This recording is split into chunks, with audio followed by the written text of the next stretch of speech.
விவசாயிகளுக்கு ஆதரவாக ஒரு மிகப்பெரிய ஆர்ப்பாட்டத்தை நேற்று நடத்தி காட்டணும். தலைவருடைய உத்தரவுக்கு நடத்தி காட்டணும். நானும் பேசினேன்.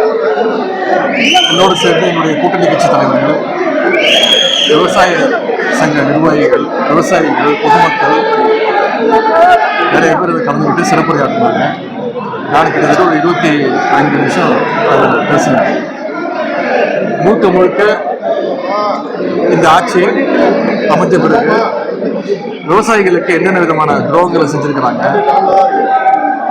தேர்தல் வாக்குறுதின்னு பொய் வாக்குறுதின்னு சொல்லி விவசாயிகளை எப்படி ஏமாத்திருக்கிறாங்க, மேகதாது அணை கட்டுவதற்கு கர்நாடக அரசு மிக தீவிரமாக முயற்சி பண்ணிட்டு இருக்கு. அங்க இருக்கக்கூடிய முதலமைச்சர் அனைத்து கட்சி கூட்டத்தை கூட்டி மேகதாது அணை கட்டுவோம் அப்படின்னு தொடர்ந்து சொல்லிட்டு இருக்கிறாரு. தமிழ்நாட்டுக்கு திறந்து விட வேண்டிய தண்ணியும் திறந்து விடல. எங்களுடைய தலைவர் முதலமைச்சராக இருக்கும்போது ஒவ்வொரு மாசமும் ஜூன் மாசம் 12ஆம் தேதி மேட்டூர் அணையிலிருந்து தொடர்ச்சியா என்ன சொல்ல போனா சில ஆண்டு ஜூன் 12க்கு முன்னாடியே எங்களுடைய தலைவர் விவசாயிகளுக்காக தண்ணியை திறந்து விட்டு இருக்கிறாங்க. ஆனா 5 வருடங்களுக்கு பிறகு இந்த வருஷம் ஜூன் மாசம் போய் ஜூலை மாசம் போய் ஆகஸ்ட் மாசம் வந்துருச்சு. இது வரைக்கும் திறக்கல. அதற்கான வக்கில்லை. இந்த அரசுக்கு தண்ணியை கேட்டு பெறுவதற்கும் வக்கில்லை. கர்நாடகாவை எதிர்த்து பேசுறதுக்கு வக்கில்லை, தைரியம் இல்லை, தெம்பு இல்லை. எனவே இந்த முதலமைச்சர் இதுக்கெல்லாம் பதில் சொல்ல வேண்டும். சட்டசபையில் பேசும்போது சொன்னேன், அனைத்து கட்சி கூட்டத்தை கூட்டுங்க. இது ஒரு தனிப்பட்ட கட்சியுடைய பிரச்சனை கிடையாது. இது ஒரு நம்ம மாநிலத்துடைய அனைத்து விவசாயிகளுடைய பிரச்சனை. நம்ம அனைவரும் ஒன்றாக சேர்ந்து போராடுவோம், நம்ம ஒத்துமையை காட்டுவோம்னு தொடர்ந்து நான் சொன்னேன். அதற்கும் பதில் சொல்லல. இதையெல்லாம் நேற்று வலியுறுத்தி, அது மட்டும் இல்லை, ஒவ்வொரு அமைச்சரும் இந்த 3 மாத காலங்களில் என்னென்ன பண்ணிட்டு இருக்கிறாங்கன்னு ஆதாரத்தோடு குறிப்பிட்டு பேசினேன். அதற்கெல்லாம் பதில் சொல்றதுக்கு தெம்பு இல்லாத, திராணி இல்லாத, வக்கில்லாத ஒரு முதலமைச்சர், ஒரு டம்மி முதலமைச்சர் நமக்கு வாச்சிருக்கிறார். அதெல்லாம் விட்டுட்டு நான் பேசாத ஒரு விஷயத்த கட் காப்பி பேஸ்ட் பண்ணி சில விஷயங்களை ஆட் பண்ணி, நான் யாரையும் தவறாக பேசவில்லை. முழுக்க முழுக்க விவசாயிகளுக்காக தான் பேசினேன். நேற்று பேசும்போது சொன்னேன், இந்த அரசு குறிப்பா இந்த கட்சியை, இந்த தற்கொலை கூட்டமே அவங்களுடைய பாலிசியே வந்து டைவர்ஷன் டாக்டிக்ஸ் தான். முழுக்க முழுக்க ஃபேக் நியூஸ், டைவர்ஷன்.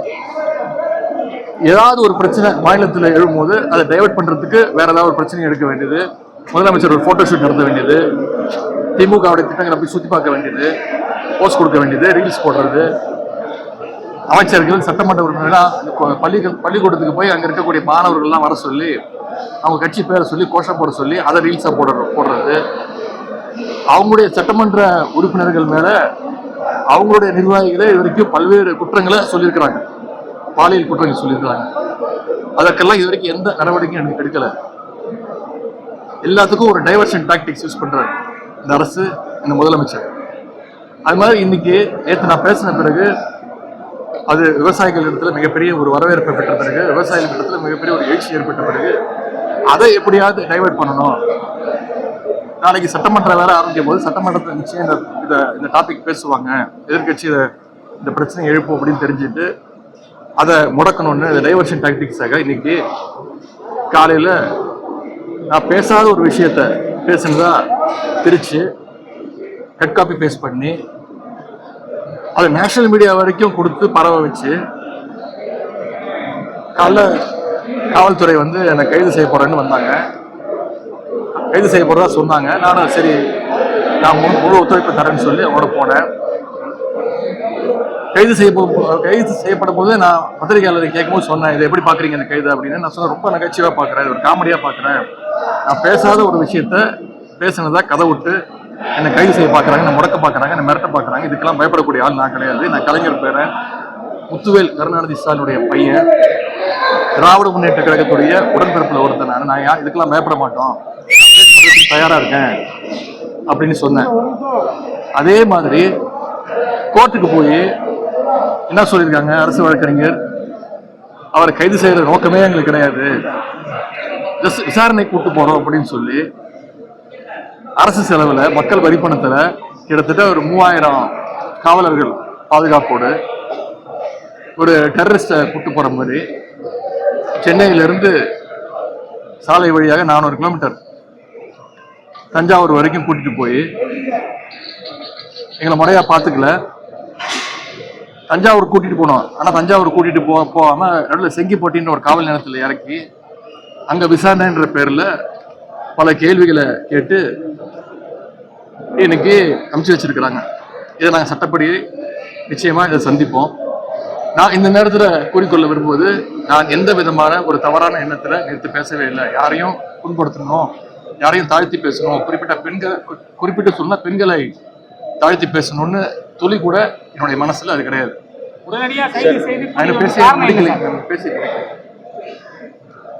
துளி கூட அது எண்ணம் கிடையாது. என்னுடைய பெற்றோர், என்னுடைய குடும்பம் என்னை அப்படி வளர்க்கல. என்னுடைய தாய் தந்தை என்னை அப்படி வளர்க்கல. எனக்கு ஒரு திருமணமாகி ஒரு மனைவி இருக்கிறாங்க, அவங்க கூட தான் வாழ்ந்துட்டு இருக்கேன்.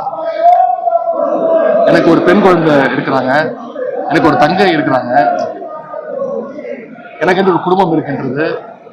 தமிழ்நாட்டில் இருக்கக்கூடிய ஒவ்வொரு தாய்மாரையும் என்னுடைய குடும்பமாக, என்னுடைய தாயாக, என்னுடைய தங்கையாக நான் அப்படிதான் நான் நினைச்சிட்டு இருக்கிறேன். இந்த பொய் வழக்கு போட்டு என்னை பயமுறுத்தலான்னு இந்த அரசு நினைச்சாங்க. அதற்கெல்லாம் பயப்படக்கூடிய ஆள் நான் கிடையாது. இந்த நேரத்தில் என்னுடைய கைதை கண்டித்து திராவிட முன்னேற்ற கழகத்தை சேர்ந்த முன்னோடிகள், கழக உடன்பிறப்புகள் பல இடங்கள்ல மறியல் செஞ்சு ஆர்ப்பாட்டம் செஞ்சு கைது செய்யப்பட்டிருக்கிறாங்க. அவங்களுக்கு இந்த நேரத்தினுடைய அவங்க என் மீது வச்சிருக்கக்கூடிய அந்த அன்புக்கு பாசத்திற்கும் நான் தலை வணங்குகிறேன். அவங்களெல்லாம் விரைவில் விடுதலை செய்யணும்னு நான் இந்த அரசை வற்புறுத்தி கேட்டுக்கொள்கின்றேன். அதே மாதிரி எங்களுடைய தலைவர்கள், எங்களுடைய பொதுச் செயலாளர், எங்களுடைய தலைவர், முதன்மை செயலாளர், என்னுடைய வழக்கறிஞர் அணி, சட்டமன்ற உறுப்பினர்கள் அத்தனை பேர் என் கூட இருந்தாங்க. அவங்களுக்கு இந்த நேரத்தினுடைய நன்றியை நான் தெரிவிச்சுக்கிறேன். என்னுடைய கூட்டணி கட்சி தலைவர்கள் அவங்க இந்த கைதை புரிஞ்சுக்கிட்டு நான் என்ன பேசினேன், ஏன்னா எங்களுடைய கூட்டணி கட்சி தலைவர் அனைவரும் நேற்று என்னோட அந்த கூட்டத்தில் என் கூட பங்கேற்று அவங்களும் சிறப்புரை ஆற்றுறாங்க. அவங்களாம் தான் சாட்சி நான் பேசுனதுக்கு. அவங்களும் இந்த கைது முயற்சியை வன்மையாக கண்டிச்சிருக்கிறாங்க. எனக்கு இருக்கக்கூடிய ஒரே வருத்தம், சில தலைவர்கள் நான் பேசுனதை முழுசா கேட்காமலோ பார்க்காமலோ ஆராயாமலோ நான் தவறா பேசிட்டேன் அப்படின்னு கண்டனம் தெரிவிச்சிருக்கிறாங்க. அது எனக்கு கொஞ்சம் வருத்தமா இருக்கு. நான் எந்த நேரத்தில் அந்த மாதிரி தவறான எண்ணத்துல நான் பேசவே இல்லை. விவசாயிகளுக்கு ஆதரவாக பேசுனதுக்காக இந்த தரங்கெட்ட அரசு கைது செஞ்சிருக்கிறாங்க. நான் மீண்டும் சொல்றேன், இந்த கைதுக்கு நான் பயப்பட மாட்டேன். இன்னும் 100 முறை பேசுவேன், மீண்டும் பேசுவேன். அதுல சில பேர் சொல்லியிருக்கிறாங்க, நான் இரட்டை அர்த்தத்துல பேசிட்டேன், டபுள் மீனிங்ல பேசிட்டேன் அப்படின்னு சொல்லியிருக்கிறாங்க. நான் நிச்சயமா டபுள் மீனிங்ல எல்லாம் பேசவே இல்லை. நான் ஒரே மீனிங்ல தான் பேசினேன், சிங்கிள் மீனிங்ல தான் பேசினேன், மீண்டும் பேசுவேன். கடந்த கால ஆட்சிகள்ல அரசு எடுத்த முயற்சினால, எங்களுடைய தலைவர் எடுத்த முயற்சினால காவிரியில தண்ணீர் திறந்து விடப்பட்டு விவசாயிகளுக்கு தண்ணீர் வந்திருக்கு. இந்த முறை தண்ணீர் வரல, காவிரிக்கு தண்ணீர் வரணும். இதைத்தான் நான் பேசினேன். இதை மீண்டும் மீண்டும் நான் பேசுவேன். எனவே இந்த மாதிரி பொய் வழக்குகளுக்கெல்லாம் பயப்பட போறது இல்லை. இது சட்ட ரீதியா சந்திக்க நான் தயாராக இருக்கின்றேன்.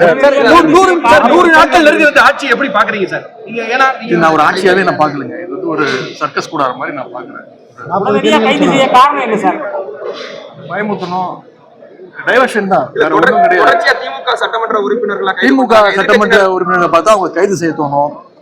அதிமுக சட்டமன்ற உறுப்பினர் பார்த்தா எப்படியாவது அவங்கள சோஃபா ஆரம்பிச்சு பர்ச்சேஸ் பண்ணணும்னு இந்த அரசு முயற்சிக்கும். 2.5 மாத காலத்துல பலரையும் திமுக சட்டமன்ற உறுப்பினர் இருக்கட்டும், இப்ப எதிர்கட்சி தலைவரையே கைது செய்யும் நடவடிக்கையில இந்த அரசு ஈடுபட்டு இருக்கு. வரக்கூடிய காலங்கள்ல உங்களை எப்படி நீங்க அணுக போறீங்க, என்ன செய்ய போறீங்க? இந்த முதலமைச்சருக்கு திமுகவோட வரலாறு தெரியல, தமிழ்நாடுடைய வரலாறு தெரியல, தெரியாம இதெல்லாம் பண்ணிட்டு இருக்கிறாரு. மக்கள் இதெல்லாம் பார்த்துட்டு இருக்கிறாங்க.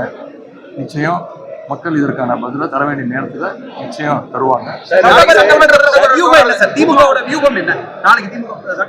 முடிச்சுட்டு நாங்க சட்டமன்ற உறுப்பினர் பேரும், முக்கிய தலைவர்கள், மூத்த தலைவர்கள் அத்தனை பேரும் எங்களுடைய தலைவரை பார்க்க தலைவருடைய இல்லத்துக்கு செல்கிறோம். தலைவர் எங்களுக்கு தகுந்த அறிவுரையை கூறுவாங்க. போன வருஷம் செப்டம்பர் மாசம் கரூர்ல 41 பேரை பணி கொடுத்துட்டு ஒரு கட்சியோட தலைவர் புத்தகான துணை காமிங்க என்ன செய்யும் தெரியாம கரூர்ல இருந்து ஓடி போய் இதே கட்சி ஏற்பட்ட வழியா ஓடி போய் பத்திரிகையாளர் பயந்து போய் எங்கேருந்து ஓடி போய் சென்னையில எங்கேருந்து நீங்க பத்திரிகையாளர் ஒவ்வொருத்தரும் கூப்பிட்டீங்க சார் 30 பேர் இறந்துட்டாங்க சார் 30 பேர் இறந்துட்டாங்க சார். ஆனா அதெல்லாம் காதுல வாங்காம ஒரு 8,000 கோடி அனுப்பி ஆரம்பிச்சிருக்கோம் தமிழ்நாட்டுக்கு வந்து அத இங்க நினைவுபடுத்த விரும்புறேன்.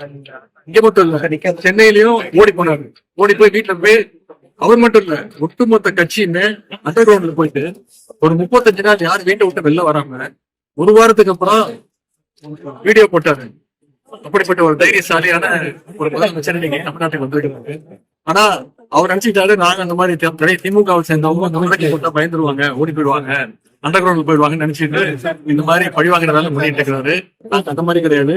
என்னைக்கும் மக்களையும் பத்திரிகையாளர் சந்திக்கும் திமுக என்னைக்குமே பயந்தது கிடையாது. மக்களோட மக்களா என்னைக்கும் நிற்போம். நன்றி.